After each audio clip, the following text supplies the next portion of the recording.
Alright, so today we're in a new location, bit informal, not really a book review.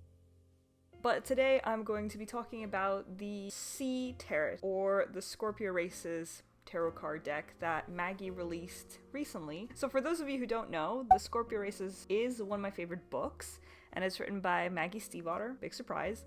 And I recently did a review on it. You can check it out on my channel, I'll put a card up here. But yes, recently Maggie released a Scorpio Races themed tarot deck. Now, you can't really call this a companion piece.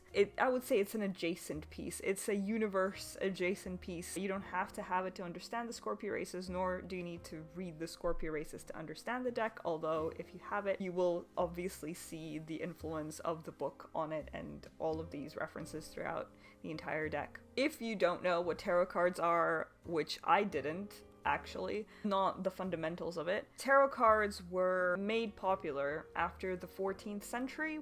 Beforehand, they were just playing cards, which were really popular in Europe, and then they traveled over to England, but England decided that they were more for divination. That's how they ended up with the tarot cards today. Essentially, unlike most people believe, tarot cards are not magic. There's nothing magic about them. This is not, hocus pocus witchery. They really are just a method of thinking about different questions that you have currently in your life and helping you make a decision or some sort of path, carve out a path for yourself. It's just been an interesting way of thinking about questions and what the cards say for all the questions that I've posed. This is what the box looked like. So as you can see, we have this really nice thick Scorpio Sea Tarot box. And inside you will find a book which tells you about all the meanings of the cards, as well as one tarot deck. The tarot deck itself is really pretty. As I'm aware, the author, so Maggie, she drew them by hand and with colored pencils, and you can really tell that comes across on these cards. They're comfortable, I would say. I've seen, after going and searching up about tarot, some really aggressive decks, really dark, really unfriendly for my taste. But for those who don't even do tarot, this deck is just really beautiful and a great visual companion piece. Again, I don't really like calling that because it can stand alone, but aid to the Scorpio Races because you get things like this, which is Sean and Core. If I'm not mistaken, then you can have, if I'm not mistaken, this would be the cottage that Puck and her family lived in. There are some, obviously, cards which I don't know who the characters would be. If at all, all the cards have a direct link to the book. There's just some that exist in the world. So some of the cards that I personally like, either visually or the meaning, I like the Lovers because this is Sean and Puck and they look adorable. So big favorite there. I love the Queen of Wands because this is Puck and Dove and sunflowers. I just like the composition of the card, and I like the meaning, which basically, apparently, if you get this, if you pull this card, then good things are happening, all is okay, you have everything in control. Then you also have this really beautiful card, so this would be Sean Encore but racing, and then you get cards which are not really directly related to anything in the book, like lambs. But overall, I think these cards are extremely beautiful, and I'm very happy I got them because it just allows me to visually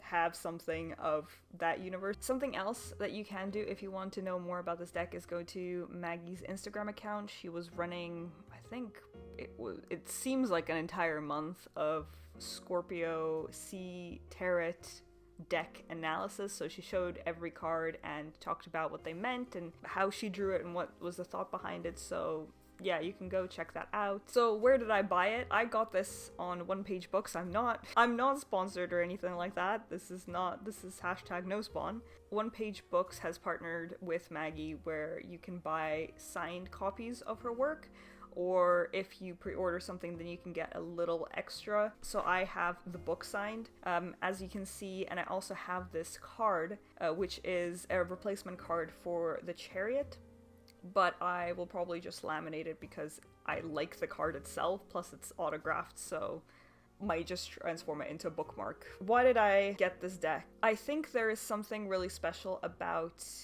author-created additional work for the universe that they create.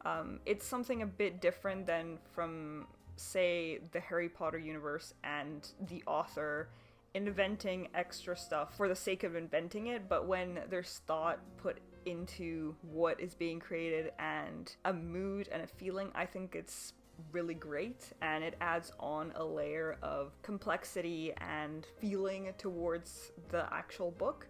I wish more authors did that, honestly. I completely understand that most authors aren't obligated to draw or to sing or do anything, but I've heard as well that Maggie does music for her audiobooks, so I'm very, very interested in reading or listening to the Scorpio races, or maybe the Raven King books, just to see how that comes into play. I just think as authors we have the liberty of infusing our world with many physical elements, so if we can put it down in the way that we want to see them or invent something to accompany our world, that's great, because we can bring more joy to people who enjoy that world and visually or musically or verbally convey more of that feeling that we are trying to encapsulate. I bought this deck because I wanted to show my support to Maggie and her work, and just because I really love the book and I love the visuals of this deck. So I guess the thing to look into, maybe a tip, is if your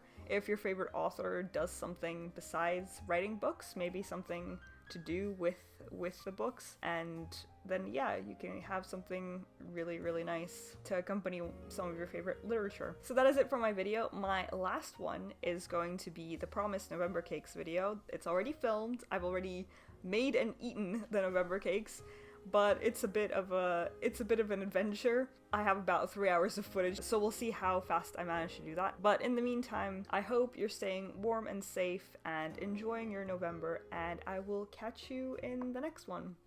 Bye-bye.